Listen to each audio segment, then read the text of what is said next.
Wollongong Lord Mayor Gordon Bradbury joins me now. Mayor, thank you for your time. 2 cases are now in your community. No confirmed link yet to either of the Sydney clusters, though one of the people did visit the city. This was probably hardly the way you wanted to end the year. Well, of course not, in as much that, who wants any COVID in their community? But I must say that our city has responded accordingly. The numbers that went for testing yesterday were huge, actually overwhelming a lot of centres, and the queues were for hours. So I must commend our community. They certainly responded well, and they're certainly observing social distancing and some of the requirements that for the public health orders put out. So, we've wound back our New Year's Eve celebrations. There won't be any around the foreshore Wollongong, and we'll postpone those until we have an opportunity to celebrate something positive. But at the present, the city is very much in a voluntary lockdown in some respects. Now, we've seen, we'll put those exposure sites on screen now for where people must test immediately if they haven't already gone. But, Mayor, just on those testing queues, are you satisfied that there are enough testing sites available and that they're getting through people quick enough?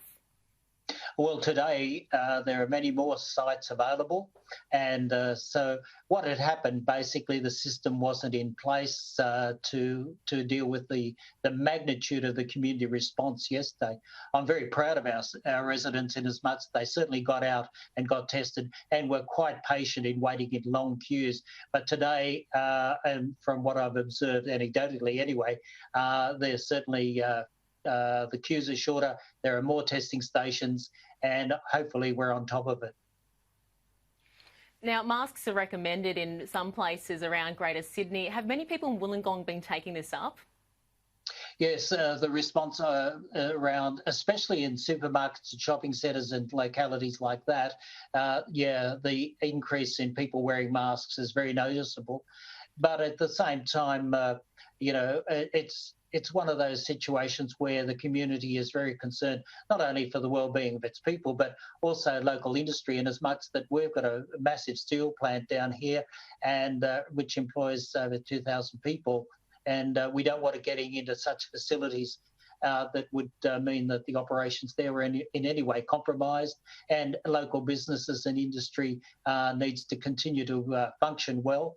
And we need the employees to be safe and healthy. So in lots of ways, the city has responded, I think, remarkably well. Yeah, we have definitely seen this with, places outside of the big smoke per se. But how would you say the state government has handled this outbreak so far? Would you like to see restrictions go further? Well, I think the Premier's doing a juggling act in trying to keep as many freedoms and opportunities for movement as possible. But at the same time, I'm very conscious that people are moving about. We're a beachside coastal city, and we were inundated in Boxing Day and the day afterward with visitors. So I just think it should be that people should restrict their movements.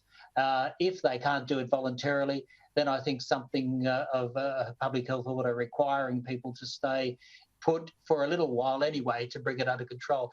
But we're getting mixed messages. I'm going to say when you're advocating or talking about a cricket test with over 20,000 people coming together, that does concern me. It's not a consistent message. And I realise the Premier's trying to balance things, and I'm not being critical of her. I think she's done a remarkable job, and so has the Health Minister. But there are some mixed messages there that need to be sorted. Would you like to see the test moved away from Sydney or played in Sydney with no crowd? Well, perhaps played in Sydney with no crowd, bringing people together. It's not just about being in that location, but it's also getting there that's the challenge. And I would imagine that people would have to come by public transport, all those sorts of opportunities for people to mix. It's sending a conflicting message, which I think needs a bit more clarity around it. And even lifting the restrictions on Christmas meant that people did get together, and now we have the Croydon cluster and so on. So, it needs to be sorted. I think a quick lockdown, or not so much a lockdown, but a message of restriction, limited numbers coming together, as we're expected to do in households in our city. We're down to 4 guests, outdoor gatherings of 30, and as the Greater Sydney, as part of the Greater Sydney cluster or category. So, yeah, look, the situation is something that I've got to leave to the Premier. They've got the responsibility and the lead in that respect, and just go along with it. But just my thoughts are that I think we really need to do something about the messaging about large gatherings. Finally, what's your message to your community? My community, I want to congratulate them on what they've achieved so far, coming out in such large numbers to be tested. Also, for my community, it's basically going to be a very quiet New Year's Eve, and as such, yeah, let's do it, and then there'll be another New Year's Eve in a year's time, of course, and we can get out and really let fly then, hopefully. But this year, let's curtail the gatherings and the festivities, just to make sure that we get through this period. And hopefully we'll all be vaccinated by this time next year, and we'll be able to celebrate appropriately. Certainly. Thank you very much, Wollongong Lord Mayor Gordon Bradbury, for your time today. No problems at all. Thank you.